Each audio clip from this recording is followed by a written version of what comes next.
Hey everybody, this is Bill with NotaryCoach.com. Today I'm talking about what responsibility you have as a loan signing agent when you find out material information that might be of a critical nature to the lender or the closing agent during a loan signing. To give you an example, today I was doing a refinance for a borrower. We were having a great time during the signing. She had signed the one document, the undisclosed debt document, that just affirms that she hadn't opened up any more lines of credit or taken out any new loans since the loan process had begun. And as we had made it through 6 or 7 documents, she said, you know what, I signed that document, but I just want to make sure you know that I actually did buy a new car yesterday and I have a loan on it. And I told my loan officer about it and he said it would be no problem because they just do a soft pull on credit. So at that point, she is disclosing to me a piece of very important information that lenders find critical to a loan signing. So on some of those documents, they'll actually have a place to list newly disclosed debts. This document did not have that, so we just skipped that part. We completed the signing. And then as soon as I got in the vehicle, I sent out my IDs, or the borrower's IDs. I sent an invoice to the closing agent, and then I sent a thank you card to the borrower. That's just one of those things that I do. I check the documents also in the vehicle. And then I sent an email to the escrow officer, and I just said, hey, this borrower disclosed that she just purchased a vehicle yesterday. She said she talked to her loan officer about it, and he said it was no big deal. So then I have done my job and my responsibility to disclose that to the people that matter. So she so whatever happens from that point on, I don't know. I don't know if it'll be a big deal or not. I've done my job on that just by disclosing what I found out. There are other pieces of information that you might come across in these loan signings. One of the most common is on refinances. Many lenders actually have rules against lending or refinancing properties that are listed for sale. So in fact, borrowers sign documents that say, hey, this property is not listed for sale. But when you show up to the signing or as you're leaving the signing or during the conversation, you find out that the home is actually listed for sale. In fact, I showed up to one where the borrowers just signed those documents and there's a for sale sign right in their front yard. So I don't actually confront that with the borrower then.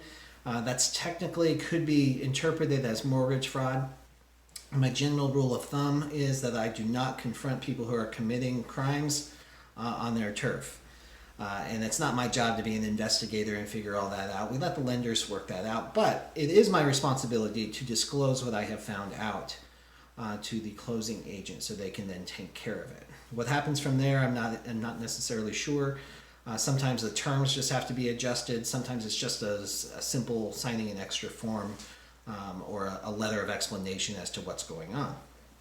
Another really common one that you might come across is the primary residence issue. And a lot of loan packages, so when a home buyer buys a new home, there are ideal terms for living in it as your primary residence. They often get a lower interest rate, lower down payments required. There's sometimes grant and down payment assistance programs. So they do that to encourage home ownership. But you do have some people who actually take advantage of those programs, and they say it's going to be for their primary residence, but in reality they actually intend to rent that home out to somebody else. So they have some cash flow because they have a lower interest rate. So sometimes you'll find that out during a signing. It's not a big surprise. By the time it gets to us, it has gone through so many levels of underwriting, and the borrower is actually signing multiple documents usually that say, yes, I intend to use this as a primary residence. So if they divulge in the middle of all that signing that they actually have tenants, I've actually had people, a husband and wife signing, I'm saying, yep, here's your you say that you agree to live in this as your primary residence. Yes. And this is another one that says that you intend to live in the home as your primary residence. Yes. And then all of a sudden they're talking, they're like, oh yeah, our tenants are moving in next week, so when do we get the keys? So that's a very clear intent to defraud. So I don't confront them. Again, like my policy says, I do not confront people who are committing crimes when I'm on their turf. That is not my job and responsibility, but I do have to report that to the closing agent because that part is my responsibility. So you want to report those types of incidents, but again, not in a confrontational way.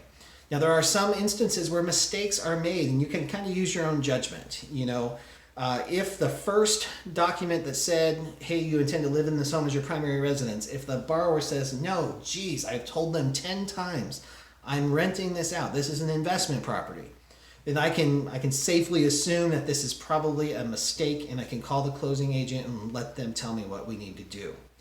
But if they have signed multiple documents saying it's primary, primary, primary, and then they divulge or let slip that a tenant's moving in, that's a totally different story. All right, I hope you guys find this helpful. This is Bill with NotaryCoach.com. If there's anything I can do to serve you, please send me an email to orders@NotaryCoach.com, and I hope you're having a great end of month.